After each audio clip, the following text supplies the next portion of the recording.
After the end of World War II, the world was split into two, East and West. This marked the beginning of the era called the Cold War.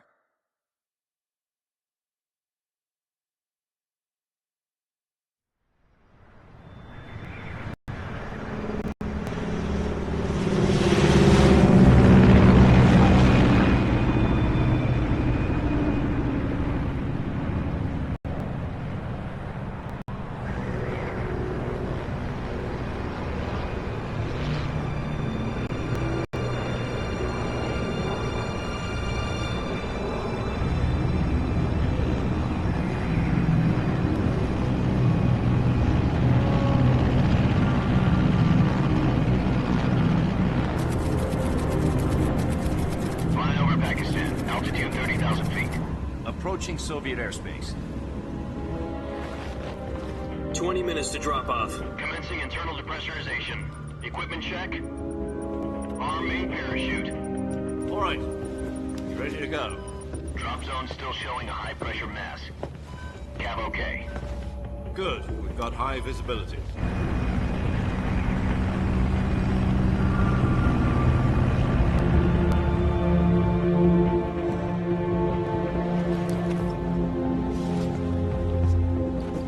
Put out that cigar. Connecting oxygen hose to interior connector. Put on your mask.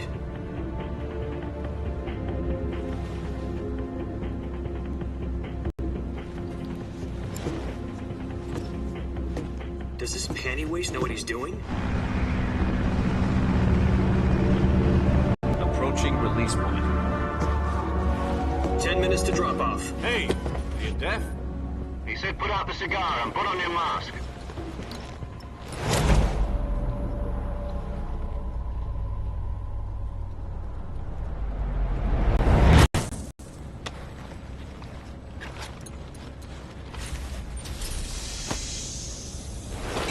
Depressurization complete.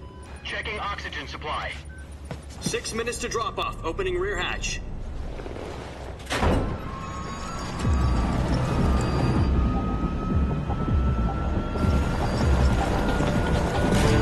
Sunrise.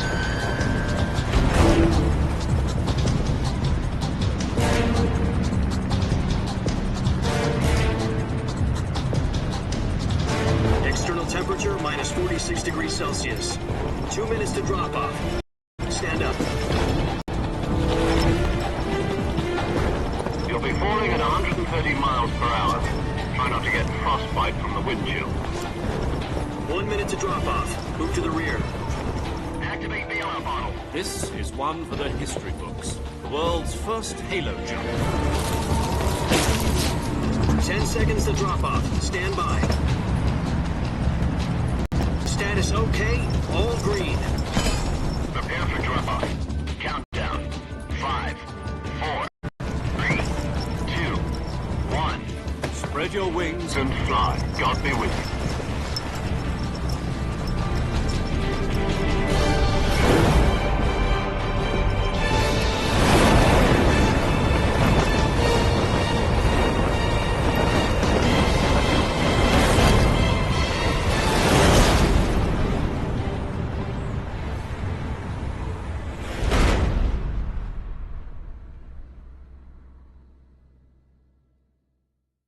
Jack, I've got some important news. The head of the CIA has finally given us the green light for the Virtuous mission. Virtual mission? No, the Virtuous mission. The future of our Fox unit depends on it. If it succeeds, we'll be officially organized into a unit. Virtuous mission? Sounds like some kind of initiation ritual. You know, don't get cocky. This isn't a training op. Right. So what exactly is this wonderful mission? Well, about 2 years ago, a certain Soviet scientist requested asylum in the West through one of our moles. His name is Nikolai Stepanovich Sokolov. He's head of the OKB-754 Design Bureau, one of the Soviets' top-secret weapon research facilities, and the East's foremost expert on weapons development. Sokolov? Isn't he that famous rocket scientist? The very same. On April the 12th, 1961, the Soviets achieved the first manned spaceflight in history. The Earth was blue, but there was no God. Well spoken. The rocket that carried Yuri Gagarin to orbit was the A-1, known as the Vostok rocket. Sokolov is said to be the man most responsible for the multi-engine cluster used in that rocket. After Gagarin's flight, Sokolov left rocket development to become the head of the newly established Design Bureau. From a lowly technician to head of a design bureau, that's quite a success story, so why do you want to defect? It seems he'd become afraid of his own creations. Afraid? Call it a crisis of conscience. And for that, he left his country and his family behind and went over the fence? Not exactly. One of his conditions was that his family was also to be taken safely to the west. We used a mole to get the family out first, and succeeded in sneaking Sokolov over the Berlin Wall shortly afterwards. I was the one who conducted the operation. The security on the eastern side was still full of holes back then. Then what? We got Sokolov over in one piece, but the whole ordeal had left him exhausted, and we checked him into a hospital in West Berlin. It took him 2 weeks and more than 600 miles to get from the research facility in the Soviet Union to Berlin. He was in no condition to say anything coherent.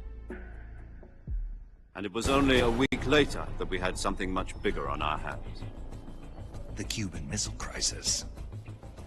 October the 16th, 1962, President Kennedy received word that the Soviets were in the process of deploying intermediate-range ballistic missiles in Cuba.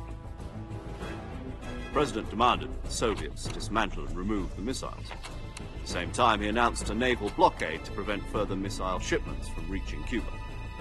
But the Soviets didn't back down, instead placing their armed forces on secondary alert. Soviet transport ships carrying missiles continued on course towards Cuba. US and Soviet forces went on alert for an all-out nuclear war.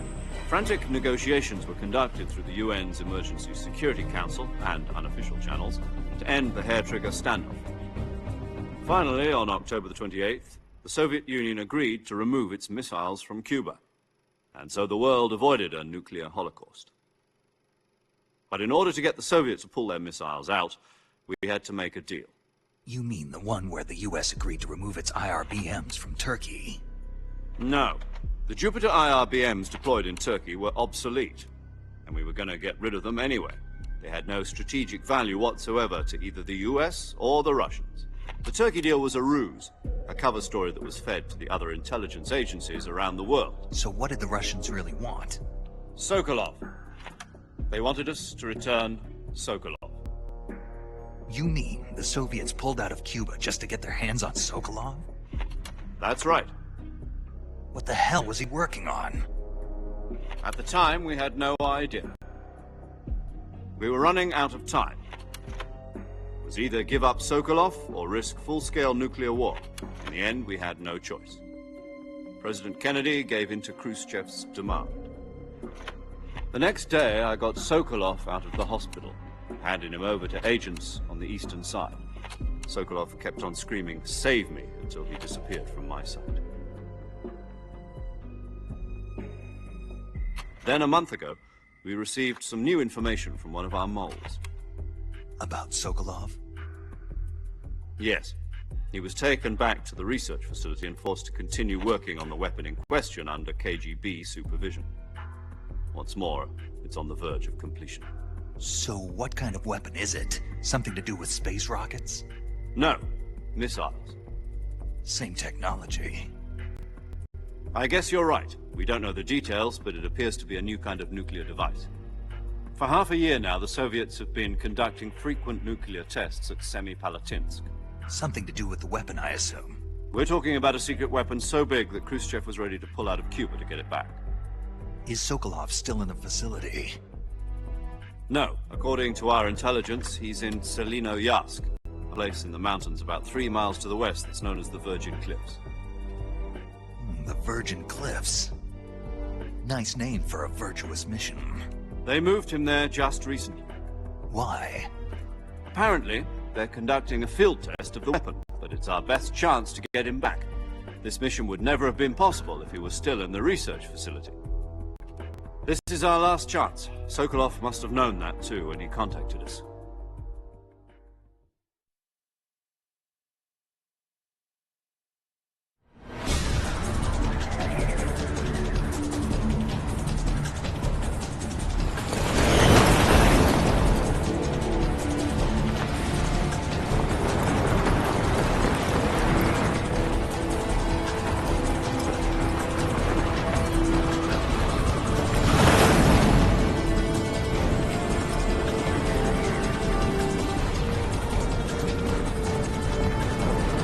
Listen up, Jack.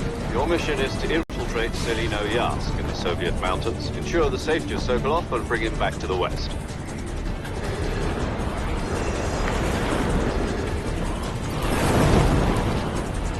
If we don't get Sokolov back before that weapon is complete, we'll be facing a major crisis. The clock is ticking.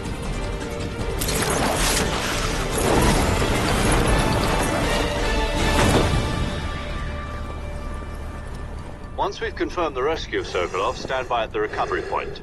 A recovery balloon will be dropped at that point. Helium will be pumped into the balloon to inflate it. The process takes about 20 minutes. Once it's complete, the gunship's arm will latch onto the balloon and pull it up. The Fulton surface-to-air recovery system. I'm familiar with the theory. Take it easy. It's been combat-proven. Do you think Sokolov is up to it? The shock will be less than during a parachute jump, and the arm can handle up to 500 pounds. So you're planning on going over the border in a single combat Talon? She's equipped with two 6-barrel 20mm Vulcan cannons, as well as two 40mm machine guns. Sounds like she could hold her own against a battalion of tanks. Even with the fuel in the reserve tank, we're facing a 4-hour time limit.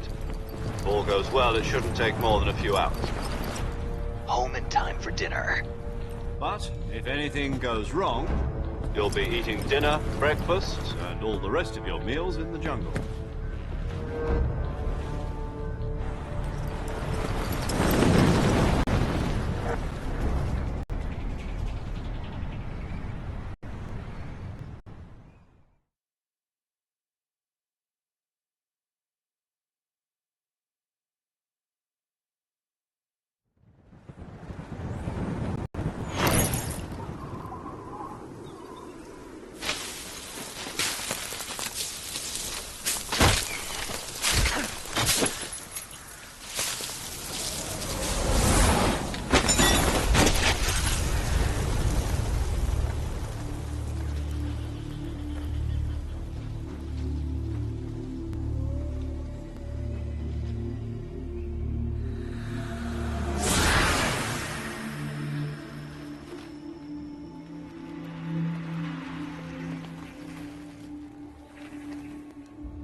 Do you copy?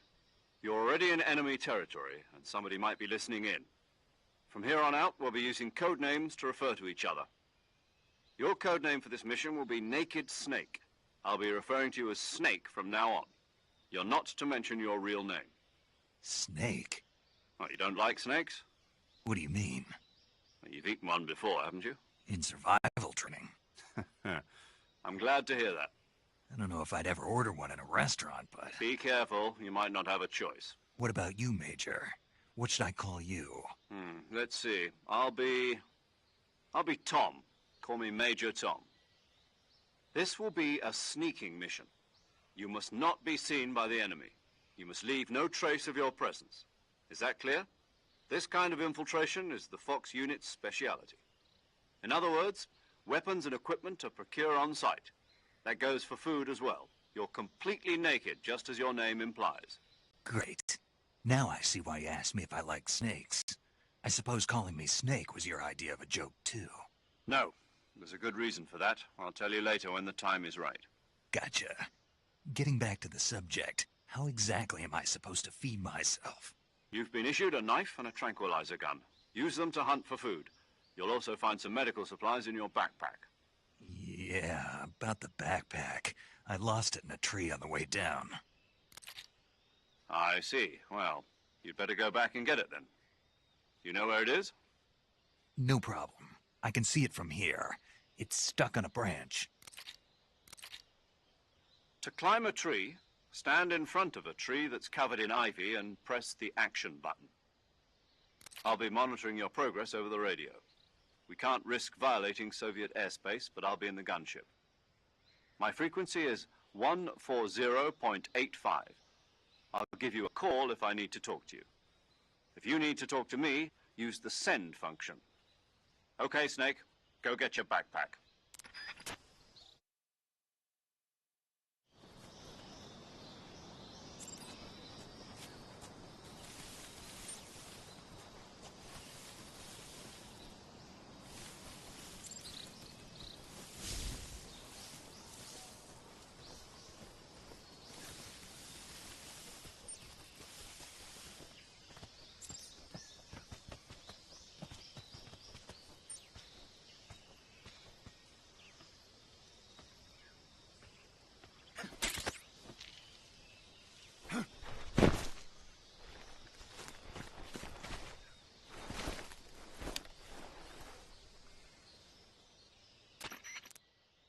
I see you've retrieved your backpack, Snake. To equip a weapon, it's necessary to take it out of your backpack. In the survival viewer, choose Weapon from the backpack. Your available weapons will be displayed in a list on the screen. From that list, choose the weapon you want to equip and press the Enter button. For other equipped items, just do the same thing from Item. Got it. Use the survival viewer backpack. Yep, that's right. Survival is fundamental to this mission. After you've been out in the field for a while, your stamina will start to drop. If your stamina gets too low, it'll affect your performance. You won't be able to shoot accurately, for example, and your wounds won't heal as smoothly. Keep an eye on your stamina so you don't run out. To recover lost stamina, you can hunt for local flora and fauna. You can use either your tranquilizer gun or your knife to hunt. My only weapon is a Mark 22 Hush Puppy tranquilizer gun? That's right. It's been fitted with its own suppressor. However, the suppressor will deteriorate every time you fire. Once its durability reaches 0, the noise suppression effect will be gone. So don't get too trigger-happy with it. The suppressor's durability is shown in the icon. Any weapons and equipment beyond what you're carrying now, you'll have to find as you go. I have to find my own weapons and equipment? Whose crazy idea was this, anyway? Solo covert actions are standard Fox operating procedure. You can't leave any traces of your presence. No weapons, equipment, footprints, sweat, or bodily wastes. The same goes for bullets and cartridges, too. Your presence in enemy territory is already a violation of international conventions of warfare. There aren't supposed to be any American soldiers in Russia. It could spark an international incident. You can't let anyone see you. You can't let the enemy know you're there. This is a stealth mission. You're a ghost, Snake, in every sense of the word. And there'll be no rescue if you're captured. The military and U.S. government will deny any involvement in the affair. Then I'll just have to take care of myself, huh? I'm afraid so. You've been given a fake death pill for that purpose. SIS guidelines stipulate that soldiers on covert ops like this one be issued a potassium cyanide capsule. Tape it to your body so you can take it when you need to. How generous of you. Use it if you're taken prisoner by the enemy. It'll send you into a state of false death for a short time. Fooling them into thinking that I'm really dead. So how do I come back to life? Just take the revival pill. You mean that thing they put in my tooth before the mission? That's the one. But be careful. If you remain in a state of false death for too long, nothing will be able to bring you back. Remember that. I'll keep it in mind. You said this was a solo mission, right? Right. I guess that means I can't count on any reinforcements. Correct. The mission rests entirely in your hands. A real one-man army. Relax. There's a support team ready to back you up over the radio. Who? I'll introduce them to you. This time, survival is of utmost importance. The first member of the support team will be in charge of monitoring your physical condition, acting as a medic, so to speak, as well as recording your mission data. She's a member of Fox as well, and she's here on the gunship with me. She? Hello, Snake. I'm paramedic. Nice to meet you. Paramedic. As in a medic who comes in by parachute. Aren't you going to tell me your real name? Are you going to tell me yours, Mr. Snake? My name, huh? It's John Doe. And they call you Jack for short. You're a regular Captain Nemo. A name means nothing on the battlefield. After a week, no one has a name. What's your name? Jane Doe. Very funny. I wasn't joking, but I'll tell you my name only if you manage to make it back alive. My frequency is 145.73. She's also in charge of recording your mission data. Whenever you want to save, send a message over the reserved save frequency, 140.96. So saving lets me record my mission data. That's right. It also records the state of your health. Good to know. There's one more person I want to introduce you to, Snake. Huh? Speaking of snakes, you remember the boss, don't you? A legendary soldier and your mentor. Actually, it was the boss that got the DCI's authorization in the first place. She's going to be serving as Fox's mission advisor. The boss is? She also helped me plan this mission. She and I were at SAS together. Jack, is that you? How many years has it been? Boss? That's right. It's me. Oh. Talk to me. Let me hear your voice.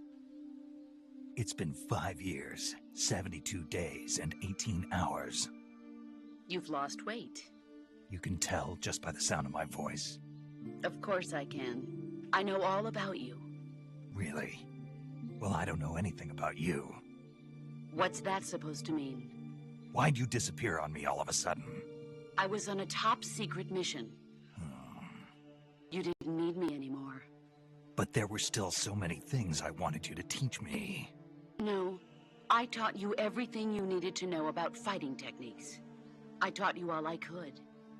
The rest you needed to learn on your own. Techniques, sure. But what about how to think like a soldier? How to think like a soldier? I can't teach you that. A soldier needs to be strong in spirit, body, and technique. And the only thing you can learn from someone else is technique. In fact, technique doesn't even matter. What's most important is spirit. Spirit and body are like two sides of a single coin. They're the same thing. I can't teach you how to think. You'll just have to figure it out for yourself. Listen to me, Jack. Just because soldiers are on the same side right now doesn't mean they always will be. Having personal feelings about your comrades is one of the worst sins you can commit. Politics determine who you face on the battlefield. And politics are a living thing. They change along with the times. Yesterday's good. Is that why you abandoned me? No, it had nothing to do with you. I already told you, Jack. I was on a top-secret mission. A soldier has to follow whatever orders he's given. It's not his place to question why. But you're looking for a reason to fight. You're a natural-born fighter, but you're not quite a soldier. A soldier is a political tool, nothing more. That's doubly true if he's a career soldier. Right and wrong have no place in his mission. He has no enemies and no friends. Only the mission. You follow the orders you're given. That's what being a soldier is. I do whatever I have to get the job done. I don't think about politics. That's not the same thing. Sooner or later, your conscience is going to bother you. In the end, you have to choose whether you're going to live as a soldier or just another man with a gun. There's a saying in the Orient, loyalty to the end. Do you know what it means? Being patriotic. It means devoting yourself to your country. I follow the president and the top brass. I'm ready to die for them if necessary. The president and the top brass won't be there forever. Once their terms are up, others will take their place. I follow the will of the leader, no matter who's in charge. People aren't the ones who dictate the missions. Then who does? The times. People's values change over time, and so do the leaders of a country. So there's no such thing as an enemy in absolute terms. The enemies we fight are only enemies in relative terms, constantly changing with the times. As long as we have loyalty to the end, there's no point in believing in anything, even in those we love. And that's the way a soldier's supposed to think? The only thing we can believe in with absolute certainty is the mission, Jack. All right, but do me a favor. What is it? Call me Snake. Snake. Oh, right. Your code name is Snake. It suits you well.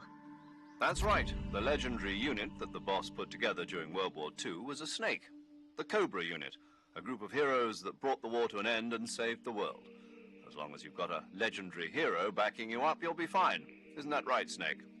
Yeah, I can't think of anyone else I'd rather have with me. Oh, and one more thing, boss. Yes?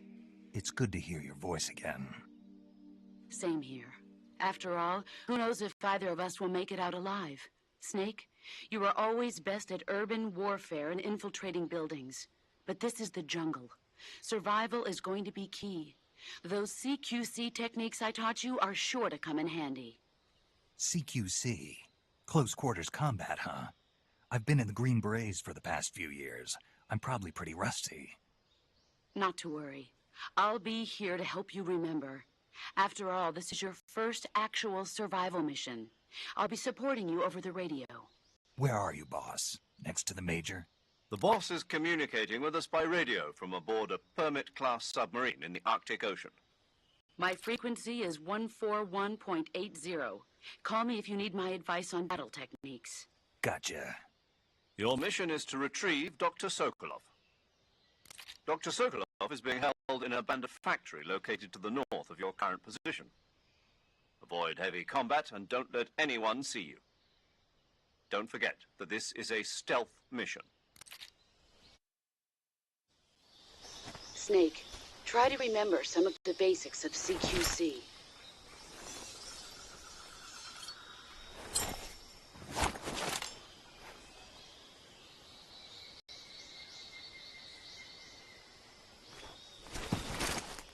Commencing virtuous mission now.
Snake, do you see any tufts of grass?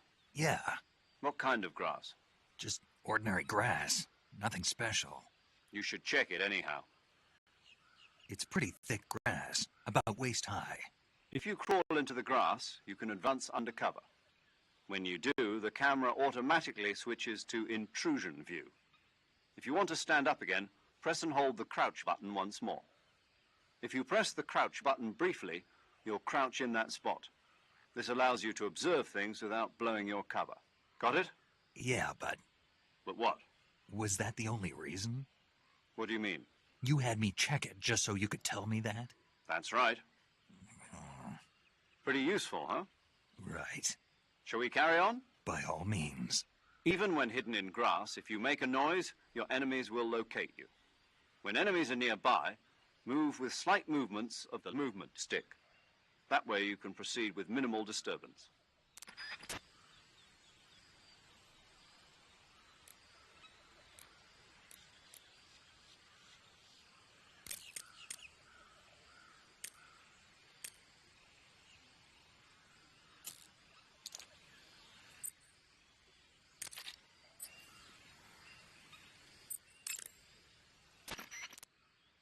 That area is home to the reticulated python.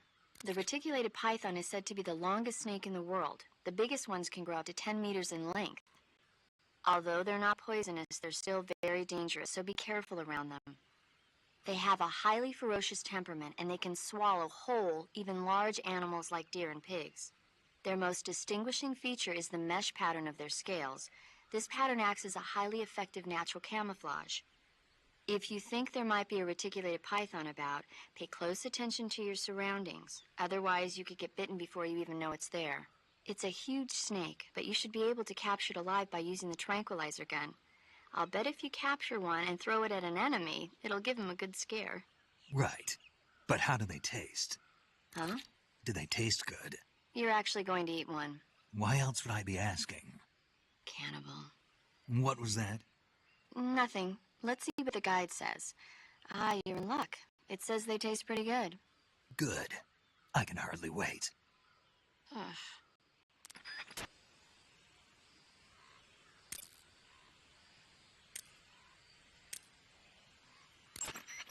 Camouflage is an indispensable tool when you're sneaking through the jungle. To use camouflage, first press the Survival Viewer button to go to the Survival Viewer. Then select Camouflage and press the Enter button. Select Uniform to select Battle Fatigues, and Face to select Face Paint. Choose battle fatigues that match the surrounding environment. The most effective camouflage is attained by selecting fatigues that blend in with the environment. Camouflage patterns that stand out in your surroundings will attract attention.